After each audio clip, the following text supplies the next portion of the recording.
News live കൊച്ചിയിലേക്ക് സ്വാഗതം. ഈ വാർത്തകൾ നിങ്ങൾക്കായി അവതരിപ്പിക്കുന്നത് Leotech solar solutions powered by mile food stuffs Mookkannoor, Grazia tours and travels near Cochin airport and Cochin Kalabhavan Angamaly franchise. മന്ത്രിസഭാ യോഗം ഇന്ന് ചേരും. സംസ്ഥാന മന്ത്രിസഭാ യോഗം ഇന്ന് ചേരും. മുഖ്യമന്ത്രിയും മന്ത്രിമാരും തലസ്ഥാനത്തിന് പുറത്തായതിനാൽ ഓൺലൈനായിട്ടായിരിക്കും ഇന്നത്തെ മന്ത്രിസഭാ യോഗം ചേരുക. തെരഞ്ഞെടുപ്പിന് മുന്നോടിയായി കൈക്കൊള്ളേണ്ട തീരുമാനങ്ങൾ മന്ത്രിസഭാ യോഗത്തിൽ ഉണ്ടാകും. ശമ്പള പരിഷ്കരണ കമ്മീഷനെ നിയോഗിക്കുന്നത് സംബന്ധിച്ച പ്രഖ്യാപനമാണ് മന്ത്രിസഭാ യോഗത്തിൽ നിന്നും പ്രതീക്ഷിക്കുന്ന സുപ്രധാന തീരുമാനം.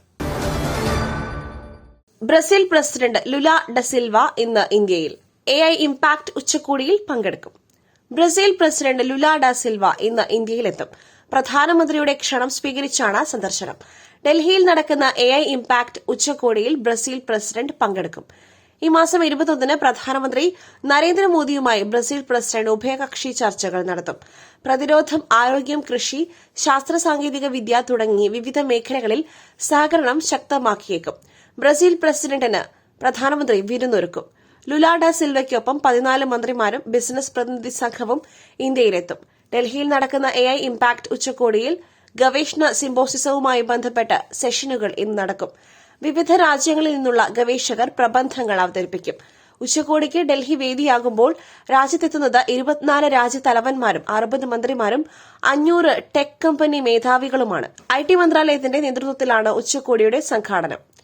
AI-യുമായി ബന്ധപ്പെട്ട 7 പ്രമേയങ്ങളെ കേന്ദ്രീകരിച്ചാണ് ഉച്ചകോടി സംഘടിപ്പിച്ചിരിക്കുന്നത്. കേരളത്തിൽ Thiruvananthapuram techno park, Kochi info park തുടങ്ങിയവയിൽ നിന്നുള്ള കമ്പനി മേധാവികളും പ്രതിനിധികളും പങ്കെടുക്കും. ശബരിമല സ്വർണ്ണക്കൊള്ള തന്ത്രി കണ്ഠരര് രാജീവര് സമർപ്പിച്ച ജാമ്യഹർജിയിൽ വിധിയെന്ന്.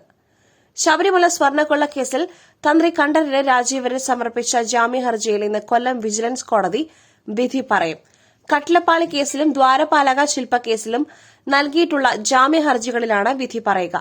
ആചാരപരമായ കാര്യങ്ങളിൽ അല്ലാതെ മറ്റൊന്നിലും തന്ത്രി ഇടപെട്ടിട്ടില്ല എന്നതാണ് പ്രതിഭാഗം വാദം. പ്രത്യേക അന്വേഷണ സംഘം തന്ത്രിക്കെതിരായി കോടതിയിൽ റിപ്പോർട്ട് സമർപ്പിച്ചിരുന്നു. തന്ത്രിയുമായി ഉണ്ണികൃഷ്ണൻ പോറ്റിക്ക് അടുത്ത ബന്ധമെന്നാണ് പ്രോസിക്യൂഷൻ വാദം. SIT റിപ്പോർട്ട് മുൻനിർത്തി തന്ത്രിയുടെയും കുടുംബാംഗങ്ങളുടെയും സാമ്പത്തിക ഇടപാടുകളടക്കം കോടതിക്ക് മുൻപാകെ വെച്ചിരുന്നു. പിന്നാലെയാണ് ഇന്ന് വിജിലൻസ് കോടതി ജാമ്യ ഹർജികളിൽ വിധി പറയുന്നത്. വിജിലൻസ് കോടതി ജാമ്യം തള്ളിയാൽ ഹൈക്കോടതിയെ സമീപിക്കുവാനാണ് പ്രതിഭാഗത്തിന്റെ നീക്കം.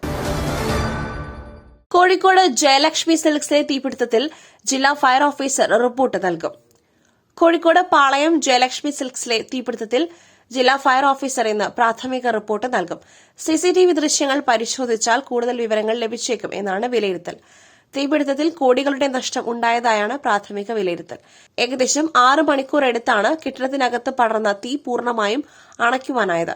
വിഷു, റംസാൻ, പെരുന്നാൾ വിപണി ലക്ഷ്യമാക്കി ഒരുക്കിയ സ്റ്റോക്ക് അടക്കം കത്തിനശിച്ചു. 20-ലധികം ഫയർ യൂണിറ്റുകളും കരിപ്പൂർ വിമാനത്താവളത്തിൽ നിന്നുള്ള ഫയർ എഞ്ചിനും എത്തിച്ചാണ് തീ പൂർണ്ണമായും അണച്ചത്. ഷോർട്ട് സർക്യൂട്ട് ആകാം തീപിടുത്തത്തിന്റെ കാരണം എന്നാണ് ഫയർഫോഴ്സിന്റെ പ്രാഥമിക നിഗമനം. ഓഫ് സീസൺ ആയതിനാൽ ഉപഭോക്താക്കളുടെ എണ്ണം നന്നേ കുറവായിരുന്നത് വൻ ദുരന്തം ഒഴിവാക്കി. നെടുമങ്ങാട് ജില്ലാ ആശുപത്രിയിലെ ചികിത്സാ പിഴവ് ആരോപണ വിധേയയായ ഡോക്ടർ ബിന്ദു സുന്ദറിനോട് നിർബന്ധിത ലീവിൽ പ്രവേശിക്കുവാൻ നിർദ്ദേശം. തിരുവനന്തപുരം നെടുമങ്ങാട് ജില്ലാ ആശുപത്രിയിലെ ചികിത്സാ പിഴവ് ആരോപണത്തിൽ ആരോപണ വിധേയയായ ഡോക്ടർ ബിന്ദു സുന്ദറിനോട് നിർബന്ധിത ലീവിൽ പ്രവേശിക്കുവാൻ നിർദ്ദേശിച്ചതായി അറിയിച്ച ആരോഗ്യവകുപ്പ് ഡയറക്ടർ ഡോക്ടർ റീന. രാത്രി ഏറെ വൈകിയും പ്രതിഷേധം തുടർന്നതോടെ DMO, ആരോഗ്യവകുപ്പ് ഡയറക്ടർ തുടങ്ങിയവർ ആശുപത്രിയിലേക്ക് നേരിട്ടെത്തുകയായിരുന്നു. ആരോപണ വിധേയയായ ഡോക്ടർക്കെതിരെ DMOയ്ക്ക് മുൻപും സമാന പരാതികൾ ലഭിച്ചതായി ആരോഗ്യവകുപ്പ് ഡയറക്ടർ പറഞ്ഞു. സംഭവത്തിൽ വിശദമായ അന്വേഷണം പ്രഖ്യാപിച്ച സാഹചര്യത്തിൽ ഇന്ന് മെഡിക്കൽ കോളേജിൽ നിന്നും പ്രത്യേക അന്വേഷണ സംഘം എത്തി വിശദമായ റിപ്പോർട്ട് തയ്യാറാക്കും. കഴിഞ്ഞ ദിവസമാണ് പ്രസവ ശസ്ത്രക്രിയയ്ക്കിടെ തിരുവനന്തപുരം പാലോട് സ്വദേശിയായ നിരഞ്ജനയുടെ കുഞ്ഞ് നെടുമങ്ങാട് ജില്ലാ ആശുപത്രിയിൽ വെച്ച് മരണപ്പെട്ടത്. ഇതിനെതിരെയാണ് ഡോക്ടറിന്റെ വീഴ്ച ചൂണ്ടിക്കാണിച്ചുകൊണ്ട് പ്രതിഷേധവുമായി ബന്ധുക്കളും നാട്ടുകാരും രംഗത്തെത്തിയത്. പുട്ടു രുചികരമാവണമെങ്കിൽ മയിലിന്റെ പുട്ടുപൊടി തന്നെ വേണം. അതിന് ചെമ്പാപ്പുട്ടാണെങ്കിലും അങ്ങനെ തന്നെ. മയിൽ റൈസ് ആൻഡ് ഫുഡ് പ്രൊഡക്ട്സ്, ശ്രേഷ്ഠം സമ്പുഷ്ടം. പൈസ വാങ്ങുന്ന നായകന്മാർ പ്രമോഷന് നിൽക്കണം. ആദ്യ നഷ്ട സിനിമയാണ് വലതുവശത്തെ കള്ളൻ. ജോബി ജോർജ്. ജോബി ജോർജിന്റെ ഗുഡ്വിൽ എന്റർടൈൻമെന്റ്സ് വിതരണം ചെയ്ത വലതുവശത്തെ കള്ളൻ തങ്ങളുടെ ആദ്യ നഷ്ട സിനിമയാണെന്ന് നിർമ്മാതാവ് ജോബി ജോർജ് 16 കോടി ചിലവാക്കിയാണ് പണം തിയേറ്ററിൽ എത്തിയതെന്നും ജോബി പറയുന്നു. പൈസ വാങ്ങുന്ന താരങ്ങൾ പ്രൊമോഷന് നിൽക്കണമെന്നും അല്ലെങ്കിൽ പൈസ വാങ്ങരുതെന്നും ജോബി ജോർജ് വ്യക്തമാക്കി. വലതുവശത്തെ കള്ളൻ ഗുഡ്വില്ലിന്റെ ആദ്യത്തെ നഷ്ട സിനിമയാണ്. ഞങ്ങൾ ഡിസ്ട്രിബ്യൂട്ട് ചെയ്ത പടമാണ്. അല്ലെങ്കിൽ ഗുഡ്വിൽ എന്ന പ്രസ്ഥാനം ഒരാളെ സഹായിക്കുവാൻ പോയതാണ്. ജീവിതത്തിൽ സ്മരണ ഉണ്ടായിരിക്കണമെന്ന് വിശ്വസിക്കുന്ന ആളാണ് ഞാൻ. തിന്ന ചോറിന് നന്ദി കാണിക്കണം. ഷാജി നടേശൻ എന്ന നിർമ്മാതാവിന്റെ പടത്തിലെ എല്ലാ പാട്ടുകളും ഗുഡ്വിൽ എന്റർടൈൻമെന്റ്സിന് ആയിരുന്നു കിട്ടിയിരുന്നത്. അവരുമായൊരു പാലം സൃഷ്ടിച്ചിരുന്നു.